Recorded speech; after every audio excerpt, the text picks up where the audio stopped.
मुझे नहीं लगता कि वो दोबारा कभी हिम्मत या कोशिश करता कि दोबारा इस सड़क पे चले।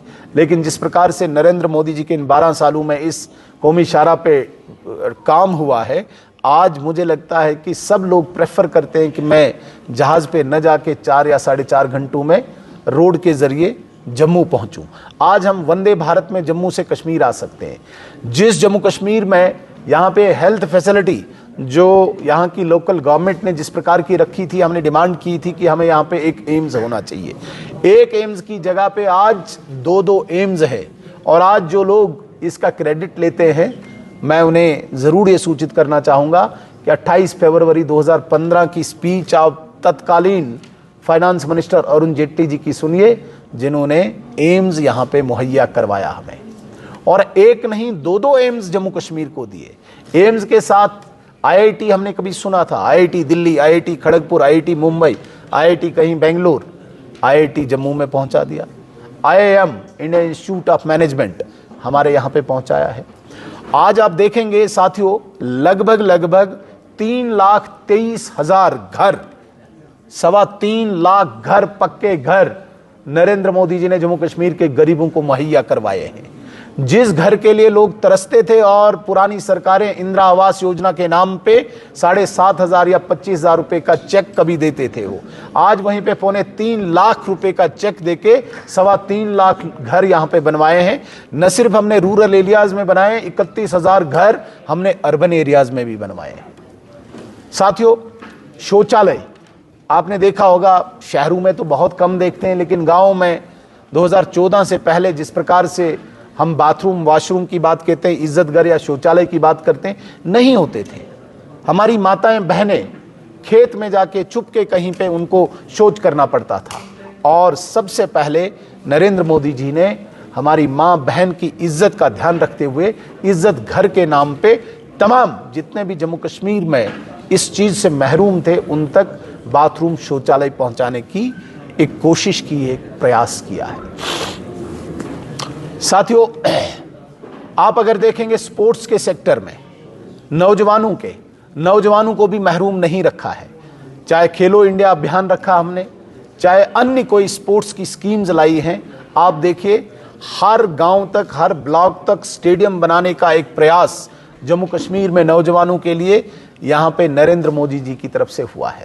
यहाँ का एग्रीकल्चर या हॉर्टिकल्चर सेक्टर हो, जिस पर इकॉनमी हमारी जम्मू कश्मीर की डिपेंड करती है, अगर आप थोड़ा सा गूगल से रिसर्च करेंगे या इंफॉर्मेशन, राइट टू इंफॉर्मेशन के माध्यम से रिसर्च करेंगे, तो सबसे ज़्यादा पैसा HADP के तहत जम्मू कश्मीर को मिला है, होलिस्टिक डेवलपमेंट ऑफ एग्रीकल्चर।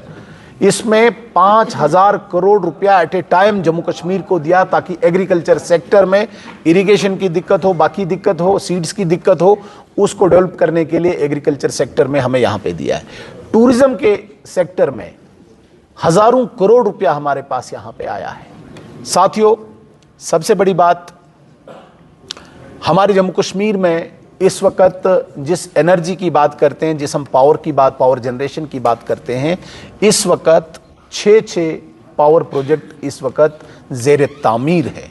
लाखों करोड़ रुपया भारत सरकार ने उसके लिए दिया है, ताकि यहाँ पे एनर्जी डेवलप हो, एम्प्लॉयमेंट, जॉब एम्प्लॉयमेंट जितना भी जनरेट हो वो हो। लेकिन फ्यूचर में हमारी डिपेंडेंसी, हमारी जो निर्भरता है वो इसी पे रहेगी। इसलिए इसके लिए पैसा मुहैया करा के यहाँ पे पावर जनरेशन का काम हमारे भारत सरकार ने किया है। सबसे पहला काम 2014 में मुझे याद है, बुजुर्गों के लिए 1,000 रुपये की पेंशन करके आम बुजुर्ग को एक तसल्ली दी कि मोदी जी एक गरीब घर से निकला हुआ, एक साधारण घर से निकला हुआ एक व्यक्ति बुजुर्गों के लिए काम करेगा। महिलाओं में हमने अनेकों काम किए हैं।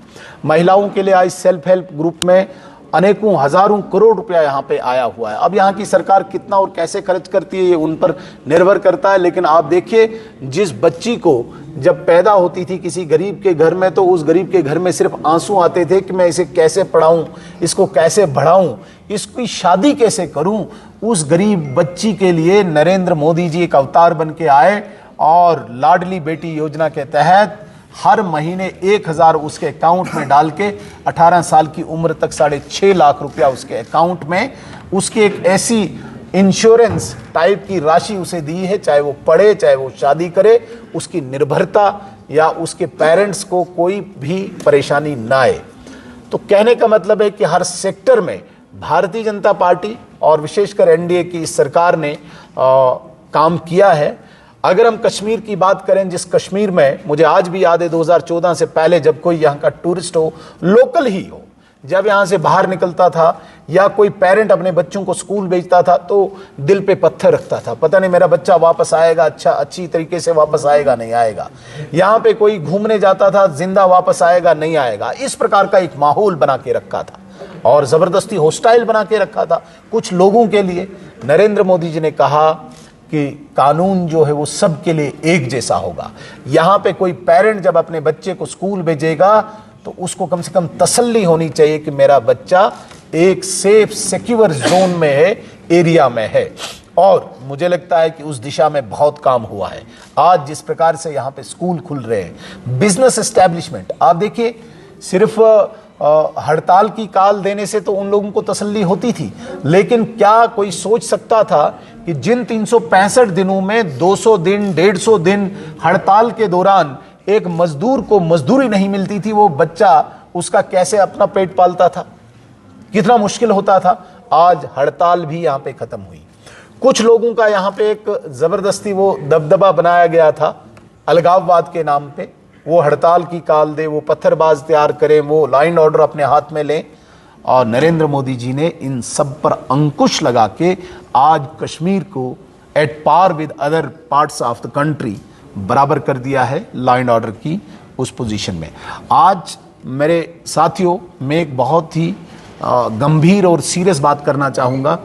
कृपया करके इसे किसी पॉलिटिकल लाइन से नज़र से नहीं देखना, लेकिन मेरी दिल में ये बात है, हम अगर थोड़ा सा 2014 से पहले कश्मीर के हालात को देखें तो यहाँ पे हर उस नौजवान को डर रहता था जो पॉलिटिक्स का शिकार होता था,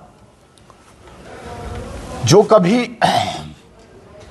लोकल रिप्रेजेंटेटिव के अगर थोड़ा सा भी खिलाफ गया हो, पता नहीं कहां से उस पे कौन सा एक्ट लगा के, कौन सा पीएसए लगाया जाएगा, उसे कहां भेजा जाएगा, कौन सा उसे यूएपीए कानून लगा के उसे कहां भेजा जाएगा। इस प्रकार की यहां की स्टेट थी तब। और जो आज स्टेट चिल्लाने वाले लोग हैं, उन्हीं के हाथों में ये लॉ एंड ऑर्डर था। साथियों, खून खराबा चारों तरफ से था, गोलियों की आवाज चारों तरफ से थी, ग्रेनेड की आवाज चारों तरफ से थी। ऐसा लग रहा था, मुझे आज भी याद है, राहुल गांधी जी ने एक दिन कहा था कि भाई आतंकवाद पे नियंत्रण असंभव है, कि टेररिज्म को कंट्रोल करना इम्पॉसिबल है। और आज आप देखें, आज यहां का नौजवान खुशी खुशी से बुलवाड़ पे घूम रहा है, कहीं पे कॉफी पी रहा है, कहीं पे आइसक्रीम खा रहा है, उसे डर ही नहीं किसी का। पहले डर के माहौल में जीता था यहां पे। ये डर का माहौल किन लोगों ने पैदा किया था और किन लोगों के लिए पैदा किया था, किस लक्ष्य के लिए, किस टारगेट के लिए पैदा किया था। मुझे आज इस 12 साल के इस अचीवमेंट्स के दौरान ये बोलने की आवश्यकता नहीं है, लेकिन कश्मीर में जो एक माहौल आज, जो एक फिजा बदली है, हालांकि प्रयास कर रहे हैं, अभी भी कर रहे हैं। मैं ये नहीं कहूंगा कि सारा बिल्कुल 100% ठीक हुआ है, लेकिन ऐसा हम कह सकते हैं कि उस डायरेक्शन पे लगभग 90% हमने अचीव कर लिया है। आज वो स्पोर्ट स्ट्रक्चर नहीं है, आज उस माहौल में लोग नहीं रह रहे हैं, आज नौजवान उस दौड़ा दौड़ी में नहीं है, कौन कहाँ है। आज नौजवान यहाँ का ढूंढ रहा है, जॉब एवेन्यूज ढूंढ रहा है। इसीलिए मैंने एक दिन असेंबली में भी कहा था कि अगर नरेंद्र मोदी जी और अमित शाह जी ने कश्मीर के नौजवान को सेफ्टी दी है, सुरक्षा दी है, तो यहाँ की सरकार का दायित्व बनता है वो उसको जॉब दे, वो उसको एम्प्लॉयमेंट दे। ये नरेंद्र मोदी जी वहां से देने नहीं आएंगे, इसलिए हमने यहाँ पे एक लोकप्रिय सरकार चुनी थी। लेकिन साथियों, बदकिस्मती है, इतना सुंदर माहौल आज यहाँ पे जो बना हुआ है, इस माहौल में एक मायूसी का आलम यहाँ की जो प्रेजेंट गवर्नमेंट है इसकी वजह से है। अननेसेसरीली कुछ इस प्रकार का मतलब मुद्दा क्रिएट करके डाइवर्ट करना लोगों को, इतनी स्कीम्स आज जो आई हुई हैं, उन स्कीम से लोगों को ध्यान भटकाना, अपनी नॉन परफॉर्मेंस को छिपाना। मैं आपको बताना चाहूँगा, अभी पिछले महीने यहाँ पे शिवराज सिंह चौहान जी आए, honourable union minister agriculture and rural development, 6,000 crore रुपए के हमें यहां पे सड़कें दी भारत सरकार ने। अब वो बनानी किसने है? यहां के लोगों ने बनानी है, यहां की सरकार ने बनानी है। 6,000 करोड़ रुपीस जम्मू कश्मीर के लिए, ताकि कोई गांव, जिस हैबिटेशन की पॉपुलेशन 250 हो, वहां पे भी हम सड़कें पहुंचाएं। हजारों करोड़ रुपया सीआरएफ में, सेंट्रल रोड फंडिंग में, सैकड़ों करोड़ रुपया नाबार्ड में। अरे वो पैसा तो यहां पे खर्च होना चाहिए, लेकिन बदकिस्मती है, ठेकेदार यहां पे रो रहा है, ठेकेदार यहां पे धरने पे है, जिसने काम करना चाहिए था। अरे पैसा भारत सरकार दे रही है, ट्रांसपेरेंसी से, पारदर्शिता से आप यहां पे उस पैसे को यूटिलाइज करिए, कौन रोक रहा है? लेकिन व्यापारी परेशान कर रखा है, कॉन्ट्रैक्टर परेशान कर रखा है, दुकानदार परेशान कर रखा है। तो सरकार तो इसलिए नहीं बनाई थी जम्मू कश्मीर के लोगों ने कि आप यहां पे परेशानियां करो। आज तो लोग कंपेयर कर रहे हैं, फर्स्ट टाइम जम्मू कश्मीर में आज कंपैरिजन चल रहा है कि भाई एलजी प्रशासन अच्छा था या सरकार अच्छी है। हालांकि लोकतंत्र में, लोकतंत्र की बुनियाद जो होती है पॉपुलर गवर्नमेंट होती है, कहीं पे भी राष्ट्रपति शासन नहीं होता है। लेकिन जम्मू कश्मीर के लोगों को जिस प्रकार से आज हालात बने हुए हैं, यहां पे आज कंपेयर किया जा रहा है, क्या वो ठीक था या ये दौर ठीक है? आज सस्पेंस है। आज लोग दोबारा से, मैं ये नहीं कहूंगा कि राष्ट्रपति शासन ही सही है, लेकिन लोग मजबूर है वो चीज आज कहने पे। तो मेरे कहने का ये तात्पर्य है साथियों, 1 लाख घरों की और घोषणा हमारे शिवराज सिंह चौहान जी ने अभी की थी, आपने सुना होगा। 1 लाख घरों की योजना यहाँ पे और बनने चाहिए, और यहाँ की सरकार ने वो तैयार करना है, आपने प्रपोजल देना है। आपको मैं बताना चाहूँगा, इरिगेशन के सेक्टर में हजारों करोड़ रुपए की योजना भारत सरकार दे रही है। यहाँ के लोग, यहाँ के फार्मर्स तरस रहे हैं, मुझे इरिगेशन की कूल टूट चुकी है, मेरे पास पैसा नहीं है। लेकिन कोई सरकार है ही नहीं, विजिबल है ही नहीं, गवर्नमेंट या प्रशासन विजिबल है ही नहीं कि वो उसको प्रपोज करे और भारत सरकार से पैसा ले।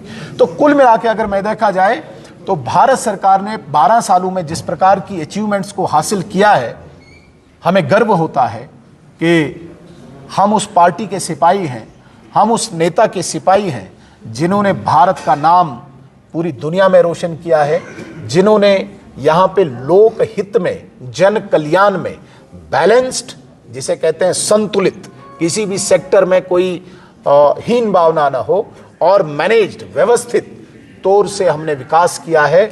मैं बधाई देना चाहता हूं। और सबसे बड़ी बात, 10 जून को नरेंद्र मोदी जी ने एक कीर्तिमान, जिसे रिकॉर्ड कहते हैं, स्थापित किया है।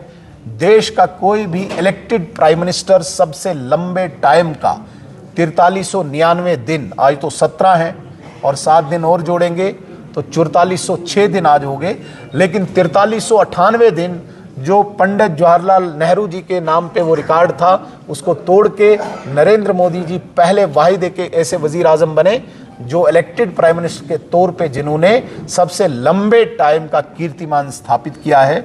हमें गर्व होता है। ये सिर्फ भारतीय जनता पार्टी के वर्कर को गर्व नहीं होता है, यह आज पूरे हिंदुस्तानी को गर्व होता है।